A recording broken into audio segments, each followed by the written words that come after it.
Welcome to CFO Chronicles, the secrets behind success. The go-to podcast for fractional CFOs and accounting firm owners who want to attract more high-paying clients and increase their revenue. Hosted by James Donovan from 92 Media.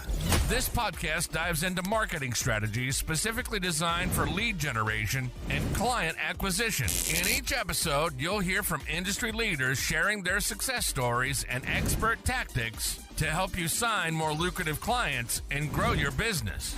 Tune in and discover actionable insights to transform your marketing efforts and boost your bottom line. Today, we're joined by John Roberts Jr. from Attract Accounting. Super excited to have you on the show, John. We've been working together for a little bit now, but you have a really cool story, a very successful company you've built in just a couple years. So I'm really excited to dive into, hear a little bit more about Attract, where the idea came from, and how business has been the last couple of years. John, welcome to the show. Awesome, James. Thanks for having me. Super excited. Awesome. So, John, I was just asking before the show started here, background, John Roberts Jr., similar to Ken Griffey Jr. as far as the name goes. Give me a background on maybe the family lineage and where the junior came from. Obviously from your dad, but maybe tell me a little bit about your family background and where the name came from. Yeah, so, John Roberts is a pretty common name. I like to joke with a lot of people and tell them that my grandfather is the Chief Justice of the Supreme Court of the United States because his name's also John Roberts. But my family is not that connected politically. One of the reasons I started this firm is really, I saw the issues that my dad had with his accountant. He owns a millwork distribution company. So he's basically the middleman between the folks who put windows and doors together and then the builders who install it. And, before that, his father was a carpenter. And so we have a really rich history in construction, also in entrepreneurship. And, when Attract came to be, that was kind of the ideal client. The business owner who really had no idea how they were doing. They didn't know how to measure themselves other than the cash that was in their bank account. And then at the end of the year, they just get completely surprised by a big tax bill. And so all of that in mind is what we did or who we considered when we built Attract. That's cool. And I want to hear a little bit about how Attract came to be. Is owning an accounting firm something you wanted to do from childhood, or how did you get to where you are now? Yeah, so I wanted to be an attorney when I was a kid. I wanted the lifestyle. I wanted the ability to think on your feet and to add value to people, to build trust and just develop those type of relationships. And, midway through my college career, I was a political science major. I got some really good advice to switch to accounting because, accounting was the language of business and business was the best safety net, right? If something went wrong with law school. At that point, I had seen folks go through undergrad and make it to law school and find out either A, it wasn't for them, or, B, when they did graduate, they were kind of stuck at private injury firm or, personal injury firm and, kind of stuck there. And I'm like, man, I've got to be more well-rounded. So I switched to accounting. The last 2 years of my collegiate career, I was a college football player as well. So I was on the 5-year plan. I got redshirted my first year and then, took basically 5 years to graduate. And I got my 150 credit hours. Well, I was actually supposed to sit for the LSAT, the law school test, about 3 days after I blew out my knee, this terrible, football injury that really just kind of changed the trajectory of my life. And so I stuck with accounting. I almost dropped out of school just to rehab because it was just an injury that took 4 surgeries to fix. Wow. But I stuck with accounting, and the public accounting firms came calling, and they basically offered me a job on the spot, and I had really nothing else lined up. So I said, sure, I'll take it. And then they said, John, we expect you to get your CPA license. And so I did, and, kind of worked my way up through public accounting. And when I was there, I loved the exposure to, the very consultative type of relationship with our clients and being able to add value. And I was actually on the partner track at that firm, but there was just some things culture-wise. I wanted to be able to pick who I worked with and who my clients were. And when you join a big firm, you don't really get to pick. You just kind of fill in a role. And so, I knew that entrepreneurship was something I wanted to go for. I just didn't really know the avenue. But later on, in that public accounting career, I started to think like, man, I could maybe do this on my own one day. But it's been 4 years since I've done a bank reconciliation. Like, I was very good at audit in the sense of, theory and what to look out for and testing different types of things. But the day-to-day of running a business from an accounting department's perspective, I had no experience doing. So I moved over to corporate accounting, to a private equity-backed manufacturing firm. I worked there for 3 years, and towards the end of that part of my life is when COVID hit.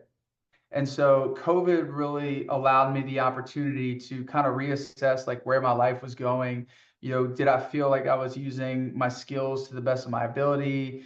Am I selling myself too short in certain areas? And, I basically mapped out this plan to start what became Attract. And so, fast forward to the end of 2021, just picking up a few clients here and there, just friends who were business owners. And then I got the opportunity to buy a small bookkeeping and tax firm, and basically said, okay, here's my chance. So I bought the firm. It was an owner finance arrangement. So I did have a soft landing, and, I had 2 kids at the time, and I'm like, this is where we're going. So, fast forward another 4 or 5 months, my old boss from corporate America decided to join me as my partner, which is Armin Michaud. And it's just been up and to the right ever since. That's so cool. That's great. Where'd the name Attract come from? Great question. So I always wanted a name that would outlive me. I didn't want it to be Robert's, CPA firm, or Roberts and Michaud CPA firms. And so I always liked the branding aspect of business as well.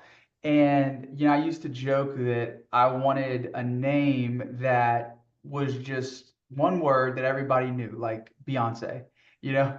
And so I I love it. thought like, hey, what is a word that means something to me, that, would resonate with my team and with my clients. And so I was reading this book called The Secret by Rhonda Byrne. And the secret is basically the law of attraction, that what you put out into the universe, you'll also attract back. And so what I also loved about the word attract, in my mind, was that if I added one C to the last 4 letters, that is the abbreviation for accounting. And so it was born. It was then Attract. And the hardest part for me at this point is reminding clients to put that extra C in there.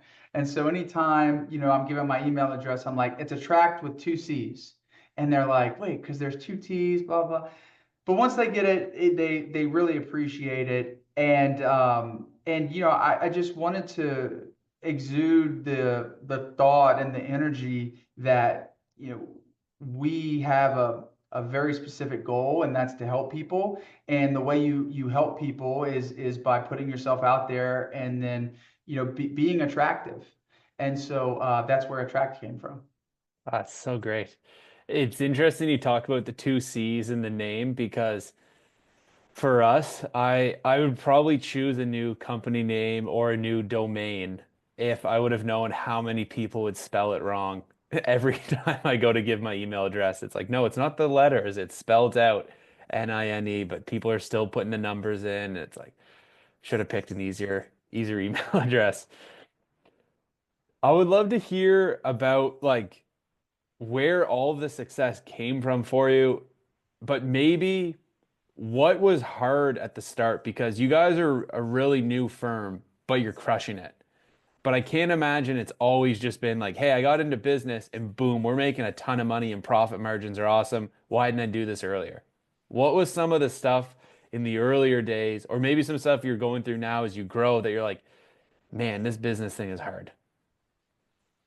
Yeah, great question. I mean, look, for us, I had never even worked in an accounting consulting firm. I knew what a controller should do, I knew what a CFO should do, but I had no systems. And, if you back up 2 or 3 years, I got into real estate investing in 2020, which, now you look at it, it was like the best time to get in. Everybody got in because money was cheap and those types of things. But I had built up a pretty sizable real estate portfolio and kind of proven to myself that like there's a winning formula to scaling a business. Number one is you really have to educate yourself. You have to be humble to know that you don't know everything. You can't be afraid to make a mistake. You have to have proper reserves. You have to have safety nets, and you have to have mentors and people to ask. And so there was this guy named Tyler Rogers who I still mastermind with every month. And he had started this accounting consulting firm about a year and a half before Attract started. And so I became like even closer friends with him and, kind of learned the ins and outs, like what does the proposal look like? What softwares do you run? And he was really beneficial and helpful for me in that front. And then when we bought the existing firm, the existing tax and bookkeeping firm, they had their own processes. A lot of them, pretty much 95% of them sucked. So I knew what not to do. But it was just a huge game of trial and error and of stress and anxiety and, like worrying, like, did I bite off more than I could chew? And am I really fit for this? And along the way, I continued to make more friends in the industry. And I looked at our lack of maturity not as a disadvantage, but as an advantage, because I could start from scratch. And luckily, my partner Armand at the time, as he left corporate America, he kept the relationships with the companies that he had worked for. And so he started consulting back with them. And so he was really cash flowing the business for like the first 6 or 8 months while I was building everything. I was implementing Ignition and Carbon and Keeper and marketing and handling the website and doing our hires and, building out our SOPs and, making Loom videos because I knew that what I needed to build needed to be an asset. And I was like thinking ahead, like visualizing myself in 5 years, like, wouldn't it be nice to have a training library, which we have? Wouldn't it be nice to have financial reporting infrastructure in place, which is, we use Reach reporting. And so, that allowed me to start surrounding myself with some really key players. And Jacob Faust and Kimber Gill are both on our team, and they've been just so instrumental of basically augmenting what we were already doing and just scaling it to new heights. And so it's still a grind. We still make mistakes, and some of them are costly. But I'd rather hit the guardrail going around the curve every now and then and go fast than just putt around and never really make any progress. We've 5x'd in 3 years. So I think it's like 160% annual growth over 3 years, I think. And that doesn't happen without a vision. We implemented EOS really early on, and we self-implemented it in the beginning, and we're very clear about our goals. And so that every time we were presented with a business decision, the question was, does it get us closer to our goal or not? And if it gets us closer to our goal, then we have to do it. And so, my partner Armin and I are both really lucky that we we're both well connected in the community. We both have, I think, pretty good reputations. And so people just started coming out the woodwork, like, hey, my brother owns a company that does this, and our CPA is retiring, so can you guys take over the work? And then, we do the work and we market it, and then the next thing we've 5x in 3 years. So it's definitely been a grind for sure. There's so much insight there. What I love is the way you're speaking about the business, knowing it's an asset and it's not a job. And I think a lot of firm owners, in probably more so just getting started, but I think some people fall into that trap where it's like, oh, I just have a job and this is just what pays the bills versus, well, this is a business and it's an investment and it's an asset that I can get out of and it's going to run on its own. So I love that you were forward thinking to build everything on the front end while you were doing it. And now you have resources and you don't have to keep going back to the well and training on the same thing over and over and over again. That's really cool. The other thing I wanted to ask you about, because I was asked this on a podcast earlier today, you touched on being in a mastermind early out in your journey. What's your take on joining masterminds? And I'll leave it at that. What's your take on joining masterminds? I don't want to answer the question for you. Yeah, so from the very beginning, invested in coaching, and a lot of those were masterminds. I mean, the first one I ever did was this guy named Bryce Tubbs, who reached out to me over LinkedIn. And, when he told me that, it was 5 grand for this course, I was like, are you kidding me? Like, I cannot afford that. And then the next thing we're billing 25,000 a month, and it paid for itself. Now, and I got a lot out of that, right? Like, I had connections to workers in India, and people who were really good at out me kind of subcontracting some stuff to in the beginning. And I wouldn't have that. What I did was I bought time. Like, I paid money to save time. So I bought time. And for me, it's been one of the best decisions that I've made to invest in masterminds.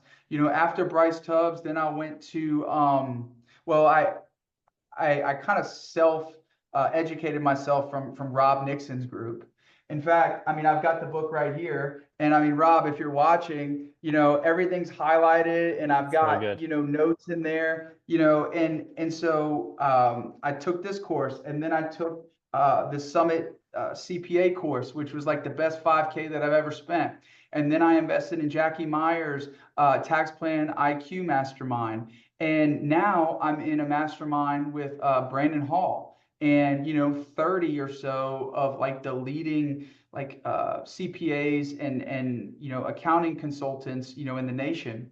And what I'm finding is that I am, and I hope this doesn't sound arrogant, but I'm way further along than I thought I was.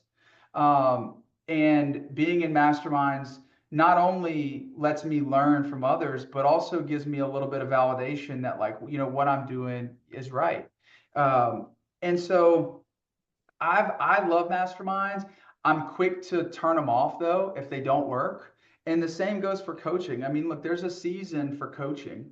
And I've outgrown many coaches, and they understand it and they appreciate it. So I'm curious to get your take though on masterminds. Yeah, for sure. Well, there again, there's so much value there, and I really like that last piece about outgrowing a coach and the coaches who are cool with that. That's a real coach. The one like that's the objective. They're supposed to coach you up to essentially outgrow them and you move on to someone else. There are coaches out there, I think selfishly, who want to keep you under that ceiling, and that's not the right intention, right? So that's cool that you have had some coaches in the past who are like, "Hey, I've got you to where you needed to get. Now, this is the next person that you should go and speak to. This is who you should work with." My take on masterminds, I think it's hands down the best money you can spend. There's a lot of groups, there's a lot of masterminds out there. So like anything, you have to do your research on who do you want to be hanging out with, who's the leaders of that group. But I think who you surround yourself is who you become. And a lot of people might think that sounds a little maybe spiritual or whatever it is, but it really is true. If I was restarting, I would have invested in taking masterminds a lot more serious a lot earlier because some of the groups I've been in the past, the one I'm in now, I mean, there's marketing companies doing 15 mil a year. They have quarterly events. You start hanging around people who are making more than you in a year than they make more in a month than you make in a year. It's naturally you're just going to grow. So Mhm. my take is 100% invest in them because you're going to get a significantly larger ROI than playing it safe in the S&P. And that's fine, but if you really want to see your money grow in your time and just you as a human evolve, invest in masterminds. For sure. 100%. Um, I wanted to ask you something along that, but I feel like it's slipping my mind right now.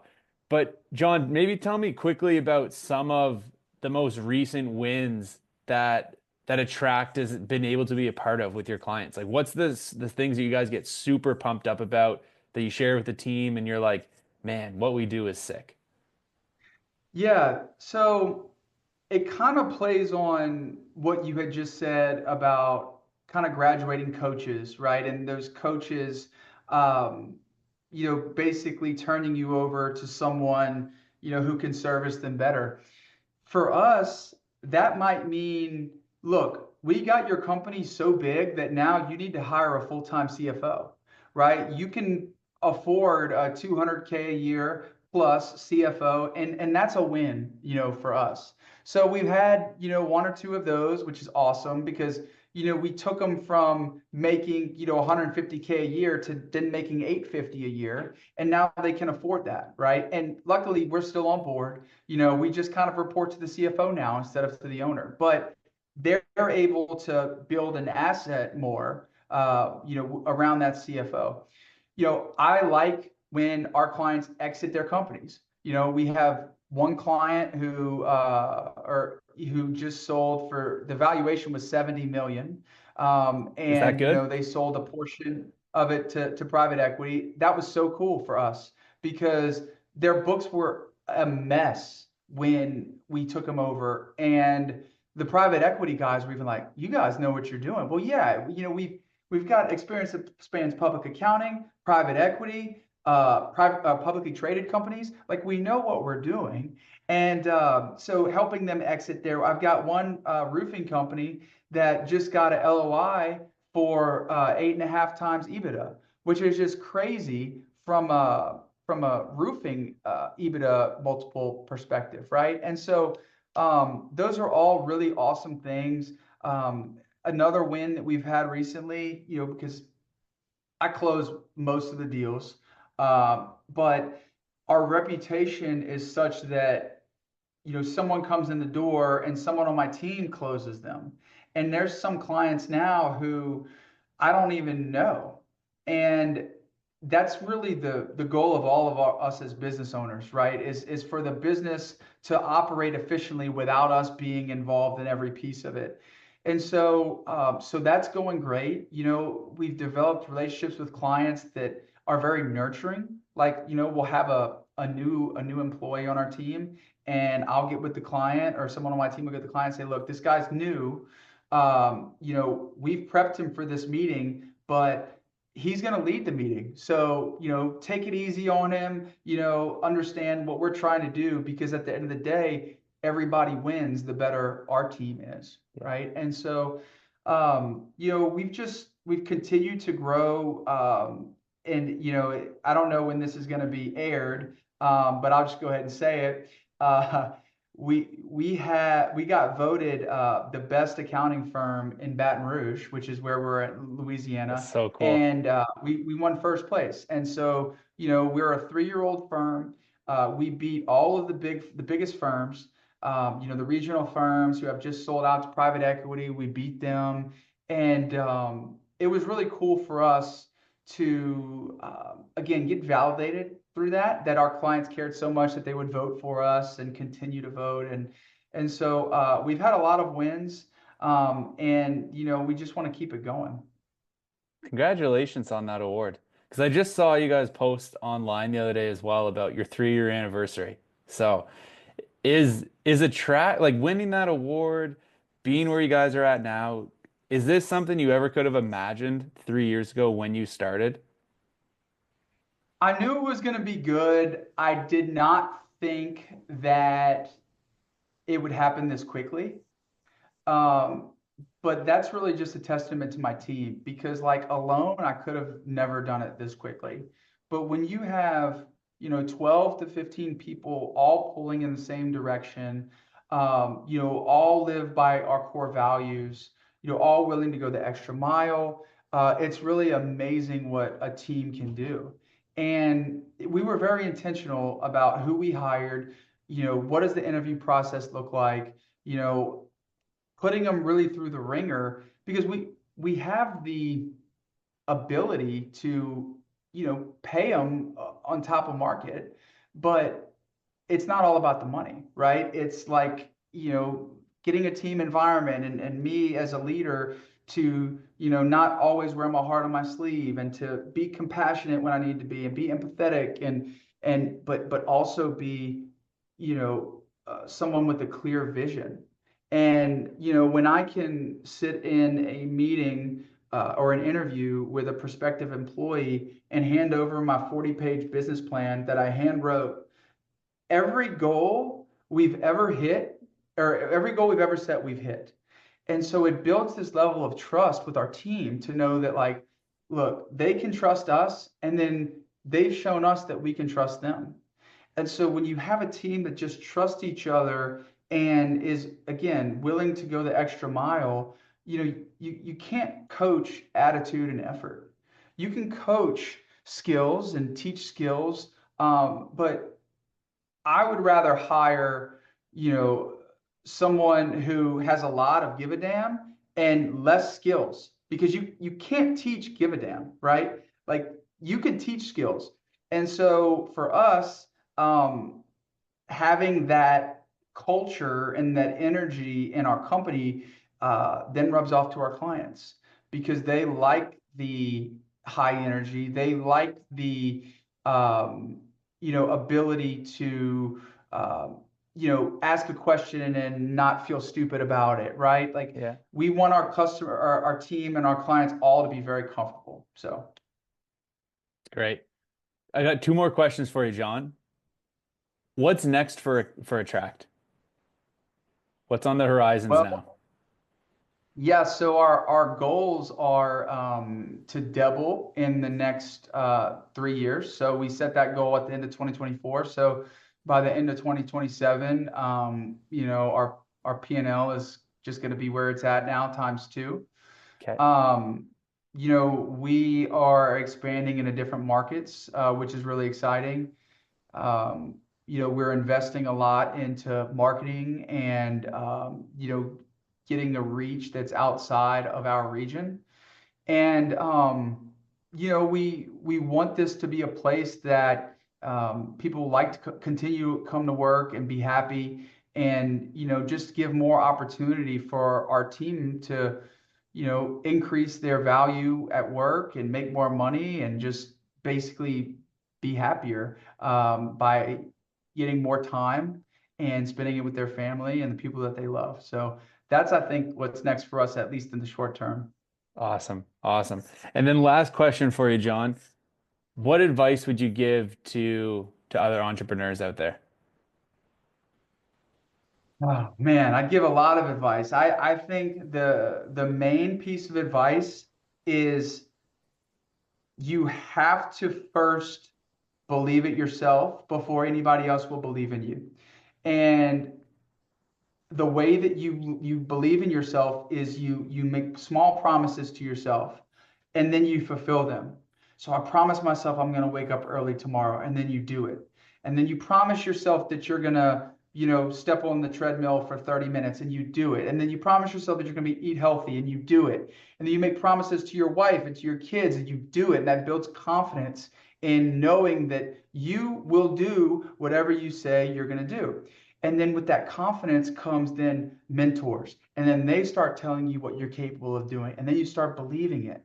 And then you start looking at content that gives you that energy. Like one of my favorite things that I'm telling everybody about right now is the Pep Talk app, right? And it's just this collection of everything motivational. And so I don't listen to music. I don't really listen to that much podcasts anymore. I just listen to the Pep Talk app when I'm brushing my teeth, when I'm getting ready for work. Like that's what I'm feeding into my head. And so the first thing that you have to do is convince yourself that it's possible. And it could be podcasts, it could be books. I mean, I'm a big fan of oh God, I can't even think of the guy's name. It's the guy who wrote Think and Grow Rich, Napoleon Hill. And then he also wrote Outwitting the Devil. And just content just pouring into your brain of positivity and what's possible. And then all through that, though, you have to stay humble. Like you have to know that you don't know everything. It's okay to make a mistake. It's okay to ask a stupid question. But the first thing you have to do is work on yourself and your mindset. That's an awesome way to cap off the episode. I love that. And I'm definitely going to download that app as soon as we get off here. That's really cool. John, thank you so much for coming on. This is an amazing journey you're on, amazing story. I'm so excited to see where Attract goes in the next couple of years and in like the short term and the long term goals and the new awards you guys are going to rack up. So again, thank you so much for coming on and sharing your time with us today. Awesome. Thank you, James. Talk soon. Thanks for tuning in to this episode of CFO Chronicles, the secrets behind success.